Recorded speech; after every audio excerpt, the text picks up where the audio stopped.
Alrighty, what's it good, YouTube? It's your boy AJ. I know what it is. Coming back at y'all with some One Piece this week. It's a little series I'm about to get started up called This Week in One Piece. Uh, Pretty much every week at the end of the week, Sundays, Sunday nights, Monday nights, something like that. Going into the new week, I guess you could say. I'm going to talk about the most recent chapter, any One Piece news, things of that nature. And honestly, I've been thinking about this for a minute, and this week was perfect for that because though I didn't feel like nothing crazy happened in the chapter, there was a lot of stuff between the Vivre cards coming out, or at least kind of, I guess you said getting leaked or the spoilers for the Vivre cards, whatever. Not the official Vivre cards, but we know what the Vivre cards will be. And then with the world popularity poll, this is a good week to cover One Piece news and things of that nature. Things of that nature. That being said, I was gonna start off with this by just starting off by looking at the chapter, a little bit of the chapter. I reacted to the chapter a couple days ago. You haven't checked that out, go check that out. It was a transitional chapter, another one, but kind of it's been two in a row now, so it's just been whatever. I'm gonna share my screen because I actually had a chapter pulled up. So let's see if this can work. Let's see. Oh shit. Well, may not be doing that at the moment. It didn't log me out. Well, I'm gonna leave it alone. Anyways, whatever. That didn't work. But we still here. Anyways, the chapter, I read through the chapter a little bit. Didn't much change from the chapter, honestly. Even when it comes to translations, I didn't see nothing crazy. One thing I did notice that I didn't highlight in my reaction, or I didn't really point out, was I actually liked how Kawamatsu asked Izo what he thinks what happened to Wano once the borders have been open, because that actually makes sense for him to ask him that. Maybe not in this moment, but it makes sense considering the fact that Izo hasn't been in Wano in like how many years has it been? I haven't did the math or did the timeline, not really the math, but it's been like what 30, 35, 40 years, something like that. It's been a long time, and I feel like that's a plot line that we kind of forget about, that he hasn't been here in a minute. And that's another thing I want to address. I thought about, since Izo didn't go forward in time, he should be on the stronger side of the scabbards, I would think, right? Especially the fact that he traveled so long with Whitebeard's crew. Now, I'm not saying I don't think he's stronger than Ashura Doji, Denjiro, and the Minks, but I would assume he's stronger than Kiku, Kinemon, Kanjuro, the ones who did who time travel. But I don't know if he's stronger than Kawamatsu. I don't think so. He hasn't been portrayed that. I'm not sure on that one. But you would kind of think him being a Whitebeard's crew that long, he would actually be fairly strong compared to the rest. Anyways, that being said, I'm going to the next page, see if I see anything worth noting. Of course, we're having the Nekomonushi versus Pedro, flight says clash is being set up. Personally, I'm gonna be completely honest with you, I don't really have any stakes in this one, just because Pedro killed himself. I mean, it's like what Pedro Sparrow keeps saying. He killed himself. This will hold more weight. I understand what it means to Minks, and that's cool. I understand why they were going at him. But as far as the audience, we've seen how Pedro died. He blew himself up. He was willing to blow himself up a couple times in that arc. So it doesn't stick the same. And then honestly, it doesn't stick. But I am interested to see that battle. If I had to bet, I would say Nekomonushi wins that. But it should be a good ass fight nonetheless, because I think people sleep on Pedro Sparrow because he's not an official commander of Big Mom, but he's definitely commander level. It's her first child, 700 million bounty. This has been a lot. I mean, he's been very impressive. I would say outside of Katakuri, Pedro Sparrow's by far been the most impressive Big Mom pirate. All in all, since we got introduced to Big Mom and her crew.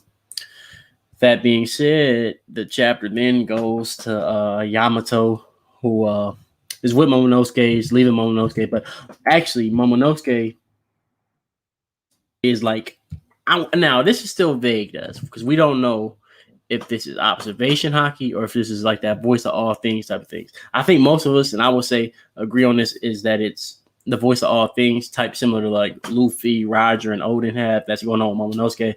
But basically, he is giving like a play-by-play of what's going on the roof when he's talking about there's only two voices now, things of that nature. And he's informing Yamato about their pretty much being Luffy and Kaido a one-on-one, or I don't know if Yamato knows it's Luffy versus Kaido, but she knows it's Kaido and somebody one-on-one. So of course she's going up there, to see what's happening. And that's actually going to be pretty good because we do need to see that Yamato and Kaido interaction. We still haven't got that. And I'm just very interested in that whole dynamic. And I was thinking, honestly, if Yamato goes to the rooftop, which it looks like that's going to happen, I could honestly see potentially maybe that's where how the Kaido flashback starts. If it's not a Kaido flashback, it's definitely going to be a Yamato flashback. But we do have to get the Kaido flashback somewhere in there. Now, the thing is, I don't know what the intricacies of the Kaido flashback would be. Would it be a Rocks flashback, or would it just be like Kaido flashback? It's just him, like almost like how Big Mom's flashback was, where we didn't get no Rocks anything. We just got her early childhood. We might get that with Kaido. I don't know. Anyways, transition. Of course, probably, the funniest, best part of this. I don't know about best. One of the better parts of this chapter. Yeah, I'll say probably best. Was the Sanji Zoro stuff, which obviously I made the thumbnail. I thought that was pretty funny how Sanji had them bandaged up, and he's shaped like a cross. It's hilarious. Their interactions you can't forget. Never gets old for me personally. One thing I kind of didn't peep my reaction was that Zoro directed Sanji to go to the performance floor. Now we know what's the name? King and Queen are on the performance floor. We know Marco's there too, of course. But it looks like we're going to get a Sanji versus one of those two people fights, which is actually dope. Now it narrows in who Sanji's going to be fighting. The question is, what happens with Zoro? Is he out of the arc? Initially, I was saying no, but then I was thinking a little bit more about it, and we don't know when this arc is ending. So if this arc is if this fighting is wrapped up in the next 10 to 15 chapters, Zoro could be out of the arc.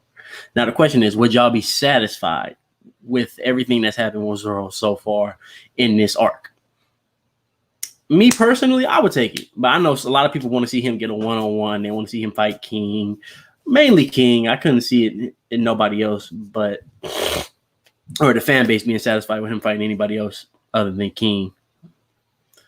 But, it all depends.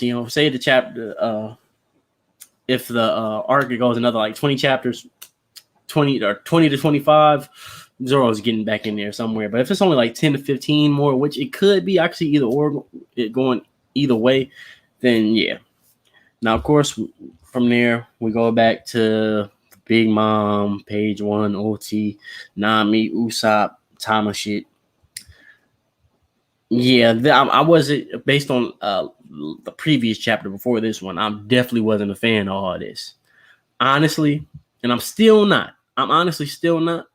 But OT makes it a lot better. I really like this character. I said it in my reaction. I'm going to say it again. I think she deserves a little more screen time. She deserves a little more justice because I really like her. I really fuck with her. I like her design too.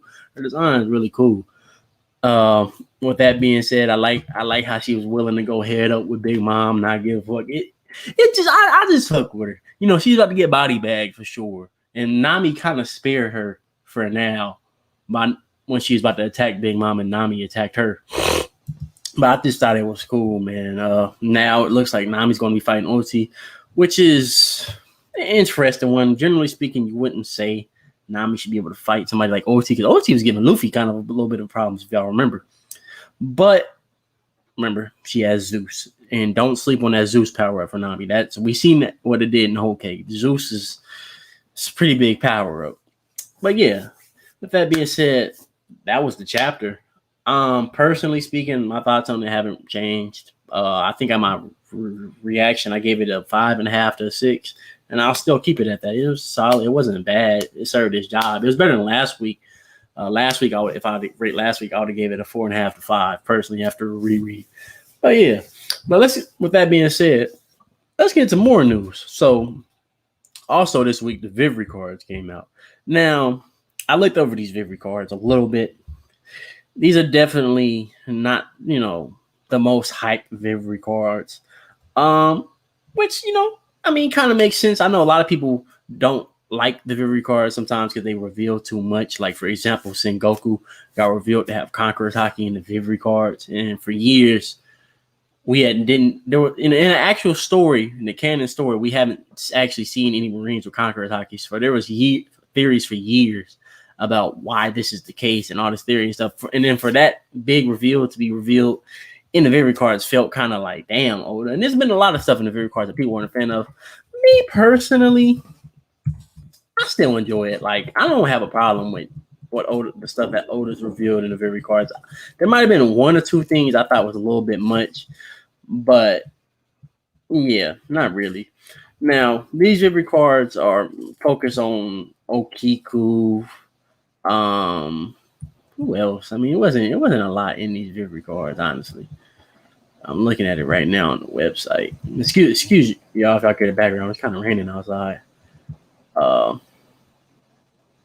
It looks like the main highlight for this one was Okiku, and it also talked about what's his name, Yasue, and how Otama wasn't his daughter. But like, honestly, it wasn't. I'm gonna be real with y'all. It wasn't much. Hold up, what volume pack of Vivre cards is this? Wait a minute. I'm looking now. But yeah, I mean, it wasn't much. Basically, it was some stuff about Okiku's gender still being kind of like, clarified, things of that nature for people who weren't confused. Now, me personally, I wasn't confused about her gender. Obviously, it's a man or somebody who's biologically born a male who transitioned to a female and now identifies as a female. Simple.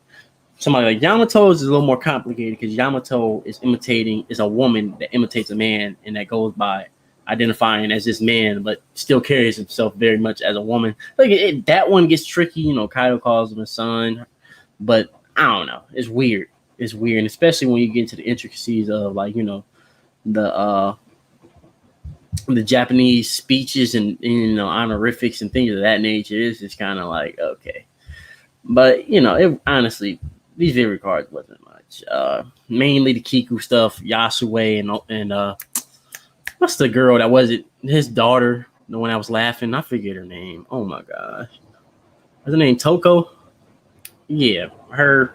They're not biologically related. And then I guess Yasue didn't actually eat a smile fruit, and he put on that front to make everybody around him feel better, which is interesting. Very interesting. I wish we'd have got more Yasue in that flashback. Personally speaking, we didn't get as much of the guy in his character. He went from being a stoic character to kind of like dumpy a little bit. Like no offense, what I'm saying, he died and everything. He sacrificed himself. Great, but it was just a stark. I wanted to see that actually happen. Oh. One thing I didn't talk about in this video cards I did find interesting. I guess Okiku has like a little slight crush on Kinemon. Very interesting. That's funny. I don't see that. I mean, we know Kinemon has a wife, but that was very funny. That's like, I'm like, damn, Kiku, that's like liking your homie. Let me stop. Anyways. But let's get to the main greatness in this video. I want to talk about the global popularity poll. Boom. I'm assuming most of y'all have taken a look at it. I don't know if y'all voted. I actually didn't vote. I fucked up. I should have jumped on it.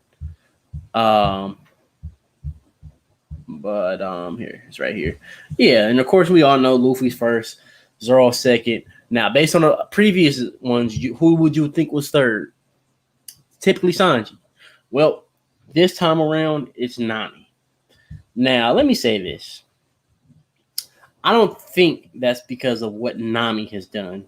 I think the reason why she surpassed Sanji is because Oda just hasn't been handling Sanji the best, really, since about Whole Cake, honestly. And this is coming from a Sanji fan. And when I say Sanji fan, I'm not on the side of Zoro versus Sanji. I like both of them motherfuckers, honestly. But I actually do really like Sanji's character. I would say I think I like Sanji a little more than Zoro just as a character. Zoro is definitely cooler. I'm not going to deny that. And Oda does Zoro a lot more justice. But I just like Sanji, the complexities of his character a little bit more than, like, say, Zoro. And I just don't like the way Oda does him. Like, for example, I wasn't a fan of back a couple years ago whenever he first used the raid suit, and it just kind of felt out of nowhere, especially after we had a long 60, 70 chapter arc about him and his family dynamics, and he was just willing to use that raid suit so fast. I feel like that should have been a bigger reveal. And then just Oda just kind of does Sanji dirty with the whole Black Maria situation a handful of chapters ago. And it just, I don't know why he's been doing a guy like that, because I feel like for the most part, especially the first half of the story, Sanji got his justice, and Sanji's still cool. But based on this, you can just tell that the fanfare for Sanji has died down just a little bit. He's still fourth. Don't let's not act like he just fell super far. But the fact that Nami surpassed him, and what has really Nami done to do that? You know what I'm saying? But yeah, Law fifth makes sense. Law is always high, very popular character. Honestly, I'm starting to believe that the original role of Kid was replaced by Law. I'm starting to believe that, because we all know that Oda said that Kid was the only supernova that he actually intended on having, and then he of course came up with the other ones just kind of on the fly. But to see all this Law plot line and storyline, and he's still a big integral part of the story all this time later, I'm starting to think that some of those elements Oda took away from what that was originally supposed to be Kid's plotline, just a little bit. I'm not sure exactly what it was, but it's just certain things. I don't know, because he's definitely taking some screen time from Kid, and it's based on. If you didn't know any better, you would have thought that Law would be the original character that Oda intended to have instead of Kid. But yeah, Robin 5th, 6th, Boa 7th. Makes sense. Those characters are always high. Surprising one was Carrot at 8. I know a lot of people that wasn't a fan of that. Me personally, I kind of don't care. I used to be team Carrot join the crew back in the Whole Cake Island days. Ever since Wano happened, I don't care, because she's just not on the screen no more. She's not a character, so it's kind of like, don't really care no more. And really, honestly, I kind of just wanted her to join the crew, because at the time, I wanted a strong female fighter on the crew. We have Nami and Robin, but they're not fighters.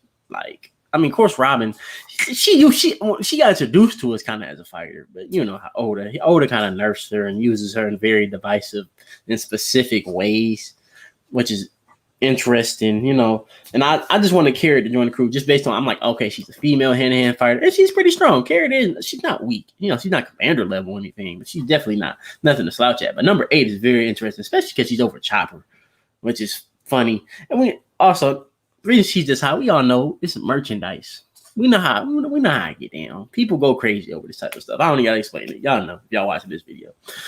Ace at number 9 is extremely interesting. He took a dip, because I'm not mistaken, Ace is usually top 5, top 6. Ace is usually high. That being said, and actually, Ace is usually high. And then we just got a couple Ace chapters not that long ago, which were really good Ace chapters. Let me say, those were really good chapters. Looking back on them, those chapters just really give you the feels for Ace. And it's like, damn, Ace is gone, man. Especially one of those chapters when he's talking to Yamato, and Yamato's referencing Goldie Roger, but she doesn't say his name.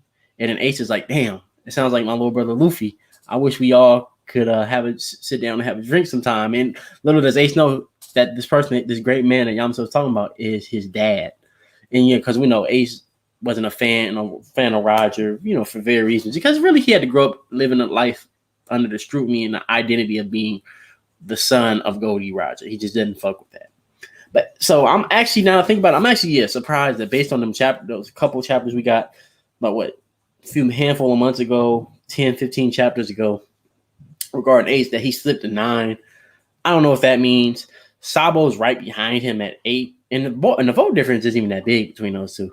So I mean, Sabo's right behind him at 10, and Sabo and Ace. I actually like the fact that they're both next to each other. I like that Sabo's in the top 10. I don't know where he placed in the last popularity poll. I assume he probably placed a little higher just because we haven't seen much of Sabo since Dressrosa. Of course, we've seen the Reverie stuff, but it's even been a while since that stuff.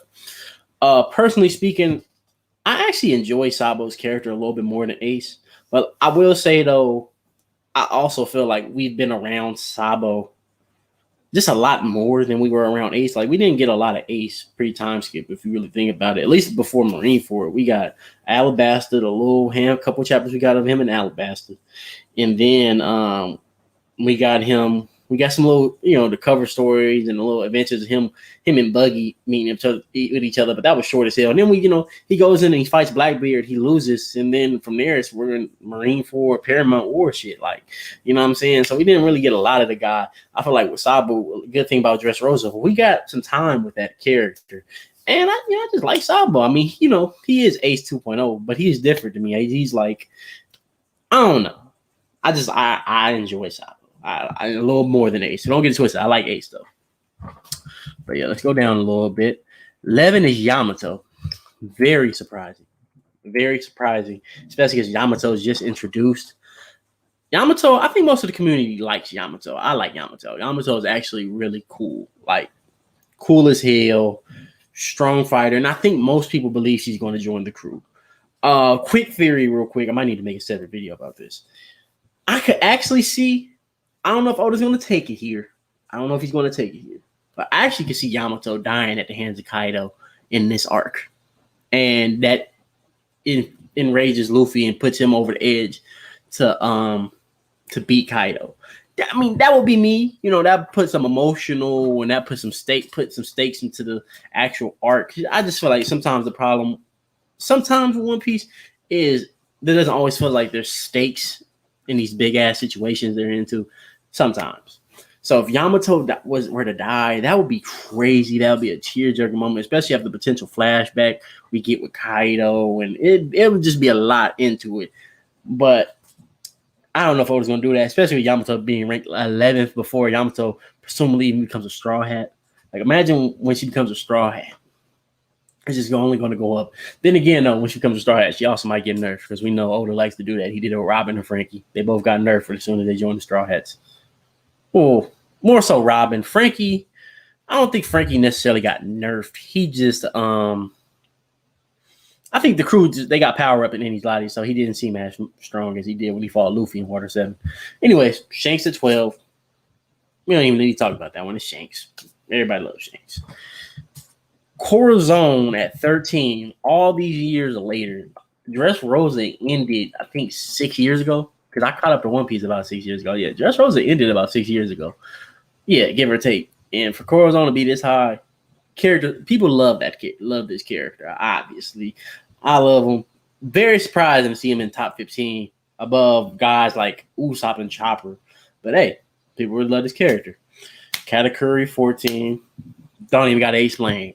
It's Katakuri. Who don't like Katakuri? Really, truthfully, who don't like Katakuri? This arc, if Oda could always pull that shit out of his back pocket. Have Katakuri pull up. I still fuck with it. I don't care. Even though we knee deep into this war, I still do it. But Usopp, Chopper at 15 and 16. Straw Hats. Chopper's actually kind of low for, I would think, with Chopper. I don't know how he usually places. Usopp, that's where I would think a popularity poll where he would be at in one. But hold up, give me a second. Yeah, that's them. Crocodile 17, Jinbei 18. Okay, popular character. Oh, actually, and Marco's 19, by the way. Makes sense. Crocodile is above Doflamingo. Interesting. Now, let me say this. I don't know if I've ever said this on stream. Doflamingo is my favorite One Piece character. Easy. I enjoyed this guy in Dressrosa. I I caught up to One Piece at the very end of Dressrosa, so I was able to pretty much speed read through most of Dressrosa, so I didn't deal with the week-to-week stuff. And just Doflamingo is just a amazing character to me, from its backstory to just every time I felt like he was on screen, he was the center of attention. I love Doflamingo. I would say favorite characters. Doflamingo's one, but then after him is no particular order. Sabo, Luffy. I actually really enjoy Frankie. We just don't get. I wish we would get more of them. I know that's a little unpopular one. Actually, and animes made me enjoy Odin, which is another thing I'm talking about. I'm talking about the anime after I'm done going over this list. But anyways, other highlights. Kid and Odin are both at 23 and 24 respectively. Interesting. I'm actually kind of, I'm kind of disappointed at that, because I think what that tells Oda is people enjoy those two characters, but not the way I think Oda wants you to enjoy them. What I mean is, for example, we got a whole Odin flashback, and I remember during that whole flashback. Hold up. Make sure this camera doesn't cut off. During this whole flashback, it was just a lot of people weren't really rocking with Odin. Now I always fuck with Odin. Odin, I love this guy. I just do. He's just dope to me. But he's not. I understand he wasn't as popular to a lot of people, and I know the anime has been doing a great job of, expanding on that whole flashback. And with that being said, you would think that Odin should be in the at least 10 to 15 range. You would think. And Kid too. Oda's been setting up and hyping up Kid for the longest, and that's Oda's fault. Oda's really been blundering on Kid, especially he's had ample opportunities. I don't know what he's doing. Like, he's not giving Kid the light. Like, Kid looked like the weakest person on that rooftop, when in actuality, Kid should have either looked like next to Luffy, just as strong as Luffy, or maybe right under him. But everybody looked stronger than Kid on that rooftop. Everybody, even Killer, his right hand man. So, yeah, that was an interesting one. More highlights. We got Roger over here at 29. I don't know what Roger usually places on this. I'm not sure. 29 sounds about right. I don't know if he went up because of the flashback. I'm not sure, because Whitebeard is right behind him at 31. So I'm not sure. And, Rayleigh's at 33. So I don't know if the flashback played any part of that. I would have to go back and look at him. But, nonetheless, cool characters. Roger, Whitebeard, and Rayleigh. Boom. Nail at 35. We know Nail's a fan favorite character. Actually, I like a Nail too. Nail's up there with some of my favorite characters.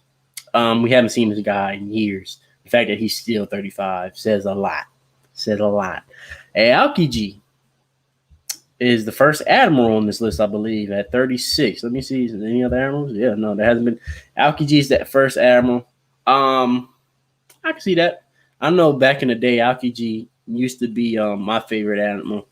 He's still one of my favorite animals. I would say him and Sakazuki Yakainu. They're my two favorites. I go back and forth between those two. After him is Wood Slap.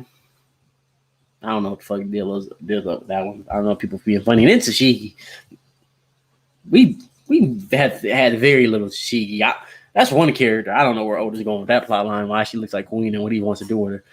And then Reiju. Yeah, Reiju's cool. She's all right. And then we got Garp at 44. Kobe at 42. So, Kobe, I expect Kobe to go higher when he gets more screen time. Of course, we just seen him, at the beginning of the Reverie and all that, and we haven't seen him since. Actually, no. We saw him, when he was on the transponder stale with Drake talking about Sword. We saw him there. Blackbeard at 46. Interesting. See, I feel like Blackbeard should be higher. I think characters like Blackbeard and Akainu suffer from Oda writes them so well that you don't like them. And that's good writing. Like, that's great writing. That's how villains are supposed to be. Like, it's intentional. You're not supposed to really like them, especially Akainu case.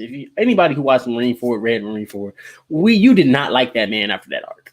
And same with Blackbeard. You just all feel like they attributed to Ace's death, and there's all this crazy shit that's happening. And it's almost like how, for example, another character who's written a villain. This is another series, but another character who's written very well, but a lot of people just can't stand him because he's written that well. It was Danzo in Naruto. Danzo was a very well written character in Naruto to the point where like people just don't like him, and that's the whole point. You're not supposed to like them. Yeah. With that being said, I feel like the fan voting because they don't like him that's why he's at 46, and I don't know where the hell Akainu is on this list. He's probably even lower because I know people really don't like him. And then we have the first of the Scabbards. We got Kiku and then Izo. I don't know why they're the highest. It's interesting. I can kind of see Kiku. Izo is weird because he's the Scabbard we've seen the least of, even though he's technically the first Scabbard we ever seen back in Marineford. And then Hiyori's up there. I don't know if this has something to do with them being women. Well, yeah. Fujitora and Akainu actually at 52 and 53 respectively. Fujitora, if I'm gonna be completely honest, is probably my least favorite admiral. But 52 is respectable for him. Akainu is one of my favorite ones, because I like how Oda writes him. You're not supposed to like the guy. Boom. That being said, he deserves to be, same thing like I just broke down with the Blackbeard effect. It applies to Akainu. Boom. OT at 56.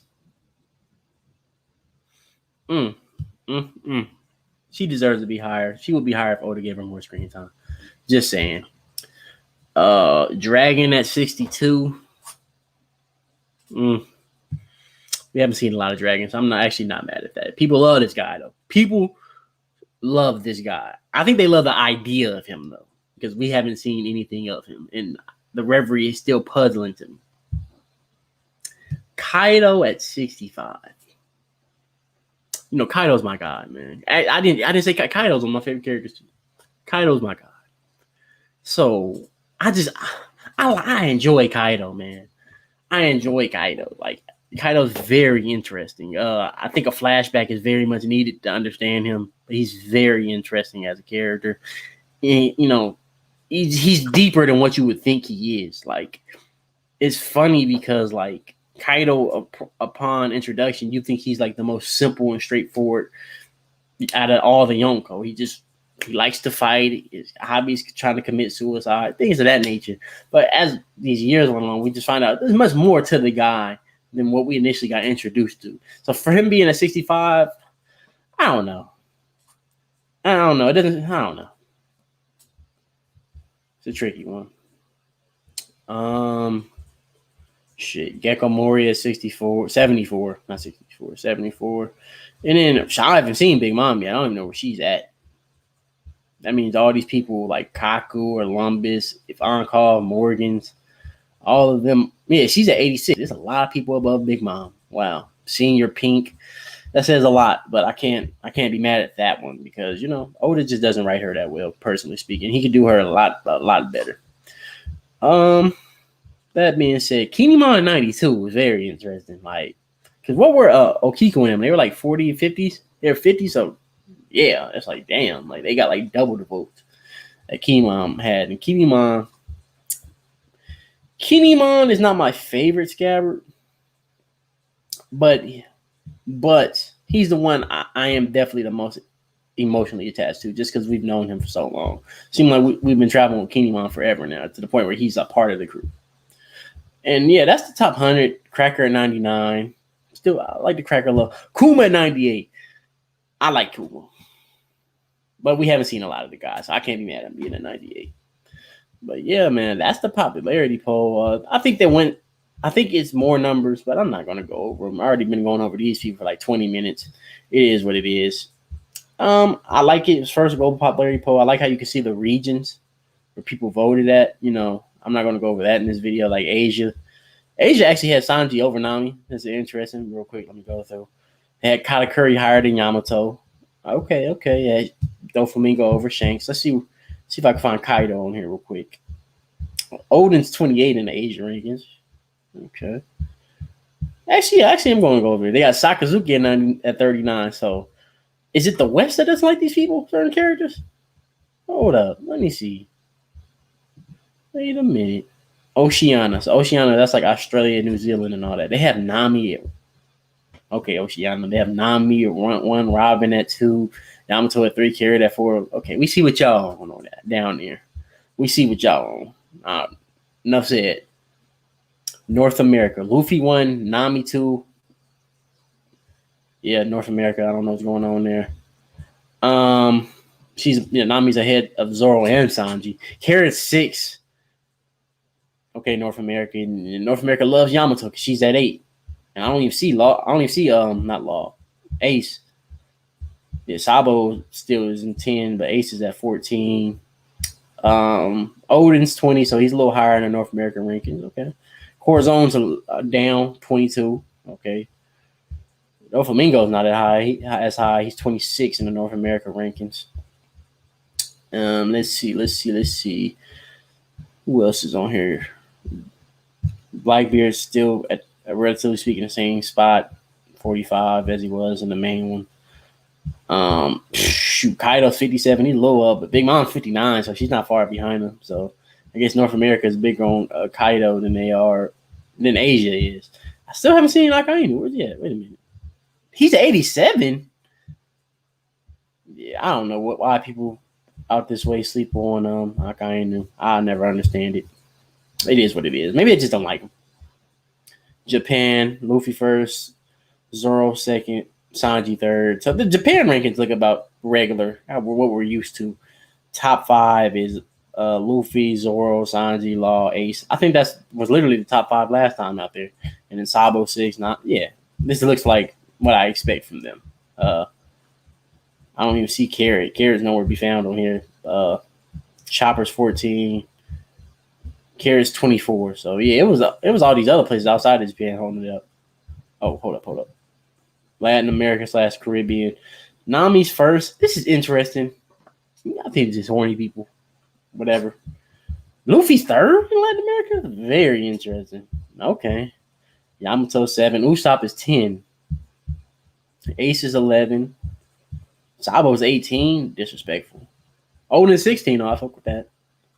Diesel. Like being funny. Diesel. Okay, whatever. I'm done with that one. And then Europe has Nami number 1, Robin 3, Luffy 4, Carrot 6. Yep. Looks like Europe is horny as fuck too. And yeah. Middle East. Damn, they got every region on here. Drake is 9 in the Middle East. Okay. Luffy's 3. Okay. I see a lot of places don't have Luffy number 1. It's very interesting. Africa. Yeah, check out Africa. Zoro first, Nami's 2. Luffy 3. Yamato 4. That's the highest we've seen her. Carrot 5. That might be the highest we've seen Carrot too. Kid is 9. That's very interesting. Odin is 14. Okay, I fuck with that, of course. And yeah, that's as far as I'm going on this one. That's overall rankings. So yeah, that's the rankings. Big event. I wish I didn't get to vote. I just kind of forgot about it, slipped up. But yeah, I mean, the rankings are the rankings. They're, the casual rankings. Let's be real. At least to some degree. Now, to wrap this up, let's talk about this week's episode. What was the episode? Let me look it up. I think it was 972? 972?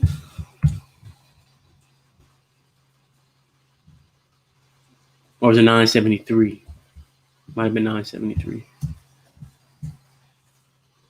Yeah, it was 973, which is basically what happened is it was the episode where Odin gets boiled.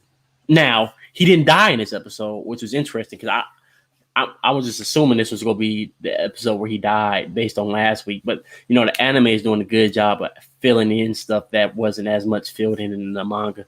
Because if I'm not mistaken, and I'll have to go back and check. I don't feel like doing it right now. But I thought that whole scene with Kaido, that scene where we seen Kaido and Odin going at it, I thought that happened. I thought in the manga we seen that when it happened. We didn't see the deal that was struck, but we definitely seen that Kaido clash. Now it got revealed, more details about the plan, about the deal got revealed at the with Shinobu. But I found that was interesting, and episode highlighted all of that. It was kind of a flashback episode in a way of filling in the dots, and I really enjoyed it. I'm assuming the flashback ends next week, It might not, though. It might just be Odin's death next week, and then the flashback might end the week after that. I don't know. But, I was one of the people that enjoyed the Odin stuff even before the anime. So the anime just is making it even better for me. I love what they did last week with the fight. Of course, they can only do so much with it Odin giving them, but it is what it is on that one. And shoot, my favorite Odin moment is actually him in his pot. Honestly, just a raw ass moment, and it just sums up his character to me. I'm glad that it seems like the community is kind of changing its opinions on Odin, because I know a lot of people didn't like him originally, but I think the anime is doing a good job of changing people's thoughts on that. But yeah, man, that being said, 40 minutes in, 40-minute stream, just One Piece this week. Yeah, y'all, man, it's late, so I'm gonna get up out of here. I got things to do in the morning anyways. That being said, thanks for watching. It's your boy AJ. Like, comment, subscribe. I'm out.